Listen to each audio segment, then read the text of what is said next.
Самородок золота величиной с голову.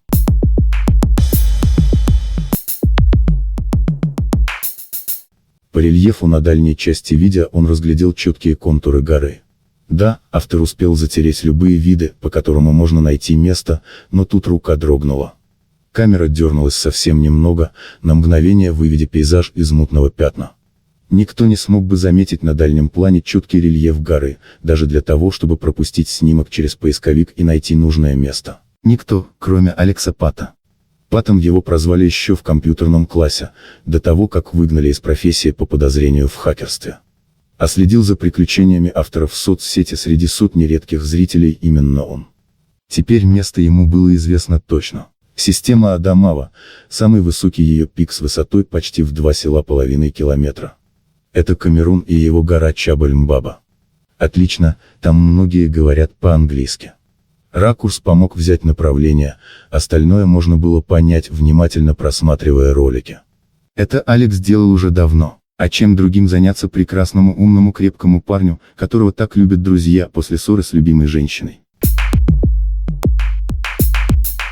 Телефонный звонок разбудил Миху Машко в 8 утра. Он посмотрел в начале время, потом имя абонента. Раз друг беспокоит так рано, значит скоро им будет весело, интересно, но придется рискнуть. Через час он узнал подробности лично. Эту статуэтку черного копателя ты действительно проверял? Миха, я только начал с нее. Парень копал золото, искал место, где найдется самородок золота, величиной с голову кошки. Оставил ради богатства все, дом, семью. Но остался хвостуном. Записывает видео о том, как почти не нашел в горах много породы. Шарит металлоискателем, случайно продал старую игрушку дикарей. Показал в сети, как кладет ее в магазин. Ты торговался? На китайском сетевом сервере. А где ты так научился отличать старинные африканские статуэтки от новых? Помнишь мое путешествие, когда я помогал певцу на гастролях сделать интернет-рекламу? Извини.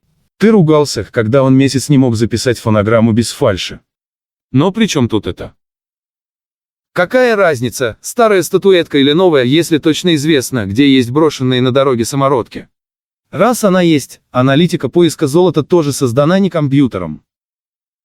Любая малая концессия в Африке проиграет, если не имеет предварительных геологических проб. Миха поскреб в затылке и сказал. Не рассказывай о своих догадках у него в комментариях под видео. Но Алекс знал, что его час настал и теперь необходимо только провести коучинг надежному партнеру. Найдем же место, которое он обследовал на приличную зарплату от Дебирса. Машина и бюрократия невольно встали на службу человеку, который хочет стать им успешным конкурентом. Пригласили умных и лучших. У нас уйма дел по сбору в дорогу.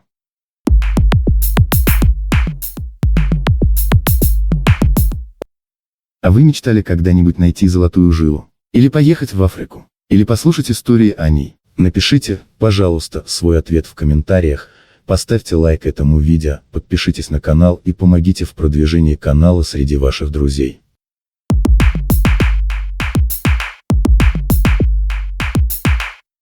Камерун иногда называют Африкой в миниатюре. Там встречается все, чем знаменит климат континента слонов и жирафов. Север вблизи Сахары оставался самым засушливым, хотя примыкал к озеру Чад. Запад – край океанов, клубов и пляжей. Глаза Алекса сияли от предвкушения приключений. Когда-то за страну держались немцы. Эту колонию отобрали после войны. Понимаешь, что всех привлекало? Ресурсы. После Второй мировой войны Камерун забрали победители, англичане и французы. Население заговорило по-английски, по-французски. Первое пригодится нам, чтобы объясняться на месте, второе помогло самому населению стать через некоторое время независимыми. Извини. Будем брать твою подругу Анну. Эта дама за мной не замужем. Может быть, она захочет от твоей любви оказать нам помочь в экспедиции. 1000 дней поисков желтого металла в стране вечного лета, слонов и пальм. Нечто в этом роде люди прозвали раем. Анна научится готовить в полевых условиях и сражать обаянием чиновников-аборигенов, чтобы не заплатить взятку. Ты же знаешь, как она готовит в комфортабельном доме. Не будь настолько верующим. Я рисую картину твоего будущего счастья. Может быть, приключения наладят ваши отношения. Извини, но когда я обсуждал с ней экспедицию даже гипотетически, она отказалась, как будто я требовал продать душу. И в такой форме она даже от пустяков отказывается слишком часто. Ты ей подробно все объяснил про богатство, заработанное на отдыхе. Подавал конкретную информацию просто. 20 раз или больше.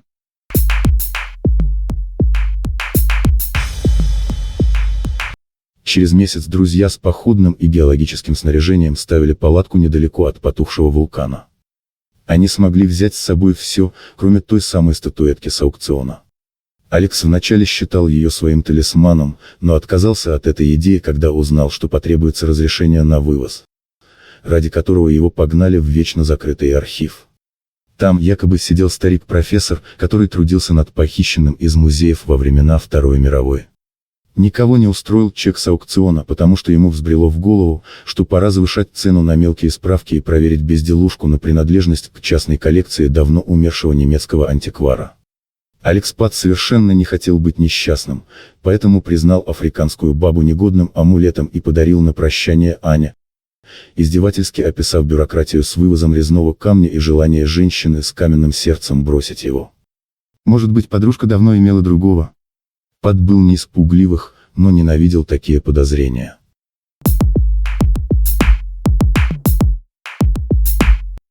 Гораздо интереснее были места, где мало кому из друзей Михи и Алекса удалось побывать.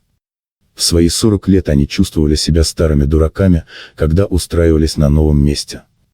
Друзья приехали в мае, как раз 20-го поучаствовали в карнавале на день провозглашения государства. Миха, ты первый раз в Африке? Первый. Как тебе нравится Черный континент? Извини, я еще мало его видел. Да и если пойдет работа, ничего кроме копки не увижу. Заработать бы, найти самородок величиной с голову и подальше отсюда. Наверное, все шахтеры так настроены. Потом к своим корням. Алекс, а ты уверен, что нам не стоит ехать на восток? Изучал я официальные справочники, а там только про рудники в районе Бетари, а я Дибии вроде него. Плюс 33 градуса по Цельсию в середине декабря. Тысячи людей с тазиками промывают песок. Там все похоже на неудачников. А в северной провинции старатели почти незаконные. Криминала меньше, чем в России. За убийство жестоко мстят, но из-за этого валят намного реже. Местные в курсе мелких слабостей и прикроют приятного гражданина. Людей почти нет. Если придут иностранцы с санкциями, отобьемся скопом. Последняя фраза была логична для любого, кто знал способности Алекса. А это был каждый, кому удалось с ним поработать. В свои лучшие и худшие дни он был притягательным и сообразительным. Конечно, и для проводника, на джипе которого они мчались в нужное место за сходную цену. Смотри, слева стадо баранов. Миха не добавил, что их пастух имел на плече автомат Калашникова. Может ли он стрельнуть по машине? Он посмотрел на беспечного шофера и немного успокоился. Камерун, богатая страна Африки, одна из самых богатых. Поселок рядом гордился соломенными крышами, неотесанными палками стропил палаток, которые и были домами. Сторожем на участке, который они облюбовали, был местный с луком и отравленными стрелами. Но он, как и подкуп мелких чиновников, были гарантами безопасности от людей, особенно для выхода в интернет. Там каждый день приходилось добывать интересную информацию о местных ползучих и кусачих гадах. Сесть куда-то просто так было почти опасно для жизни. Но Алекс за хлопотами забыл о разрыве с Анной. Друзья мечтали найти золотой самородок величиной с голову.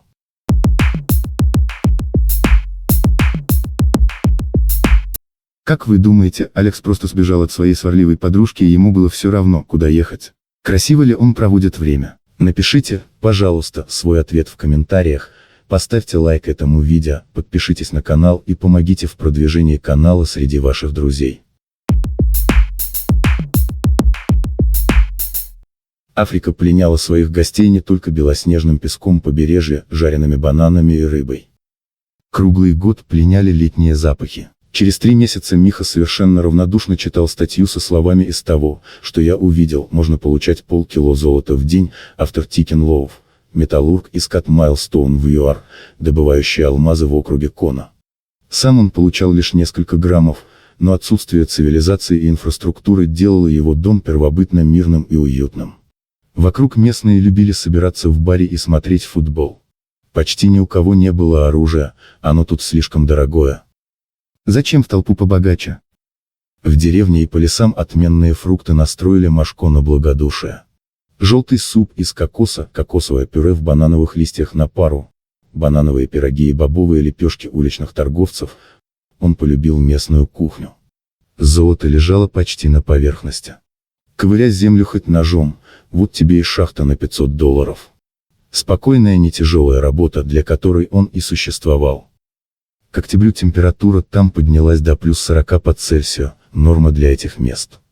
Поэтому в жаркие дни друзья решили переместить походный дом в пещеру. Под землей прохладнее, да и яркое солнце уже надоело.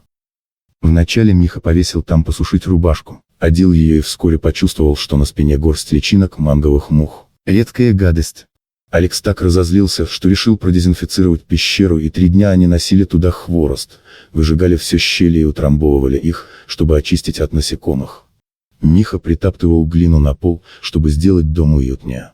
Потом решил срубить кайлом выступающий камень из мягкой породы. Он с грохотом провалился назад, открыв крупный проход в другую пещеру. Вот у нас теперь работа еще на 3 дня. Чистить следующую пещеру. Что случилось? Извини, мы убьем себя работой по дому. Или оттуда поползут какие-то гады и пауки. Ты не желаешь просто закрыть проход поплотнее? Машко почесал затылок и понял, что жара на него подействовала плохо. Сейчас же займусь. Успею часа за 3. Смотреть не хочу на новые проемы. С чего ты взял, что не стоит осмотреть такую черную дыру? Может, она прочная, и мы сделаем из нее спальню или бар? Мне хватает 3, которые я привел в порядок. Хочешь новую, чисти сам. Он улегся на топчан. Алекс вошел в проем с фонарем, постучал по стенам, что-то рухнуло. А если я возьму себе весь тот мусор, который тут найду? Каждый старатель мечтает найти золотой самородок величиной с голову и никогда больше не работать. Кто предугадает, не оказался ли он в открывшейся пещере. Миха подскочил и под смех Алекса ринулся в новую комнату. 3 часа после этого они тщательно осматривали и чистили ее. Потом пили чай, разбирая находку, которую Пат обозвал мусором. Старый полуразвалившийся ящик, внутри 6 каменных статуэток. Похоже, в этих местах люди любят прятать нераспроданное туристам в стенах тайных пещер. Но ее хозяин, скорее всего, сделал это лет 80 назад, так стара была упаковка. Значит, ее можно продать туристам на побережье как антиквариат. Осталось только сфотографировать и попробовать сохранить все остатки сундука, старые немецкие газеты из обертки и на досуге поискать вокруг. Анна совершенно не жалела о расставании с Алексом. Она была зла на него хотя бы потому, что любила злиться на все на свете. Кроме того, она сумела стать богатой за его счет, не расходуя особенно силы. Она потеряла человека, на котором срывала раздражение, но получила от него в подарок статуэтку, оказавшуюся сокровищем. Вскоре после его отъезда старик-профессор подтвердил ценность африканской находки так же надежно, как и то, что она не принадлежит ни одному музею или другому законному владельцу, которому ее надо вернуть бесплатно. Виной последнего, возможно, были отчасти санкции против России, но Анна продала вещичку дома. Счастливая, богатая и довольная, как может быть таковой женщина, которой всегда хватает силы на скандал. Теперь ей не хватало только признания публики. Она открыла для связи с миром страничку в соцсети и там частенько описывала историю ценности статуэтки и ее продажу. Никто не смог бы долго не переключать Анну с ее неприятными манерами, даже для того, чтобы из отрывочных грубых фраз понять полную историю статуэтки и подробности поиска желающих ее купить за хорошую цену. Никто, кроме Алекса Пата. А следил за приключениями продавца, потому что у него дома стояло 6 таких же фигурок. Теперь ему было известно точно, где и как продать, чтобы получить за каждую сумму, равную самородку золота, величиной с голову кошки. И какие документы предъявлять, чтобы заинтересовать коллекционеров. Отлично, там на побережье часто бывают богатые англичане, французы и американцы. Рассказы дали направление для коммерческого ума, остальное можно было понять, переведя цены с повышением на твердую валюту. А чем другим заняться прекрасному умному крепкому парню, которого так любят друзья после окончательного разрыва с любимой женщиной?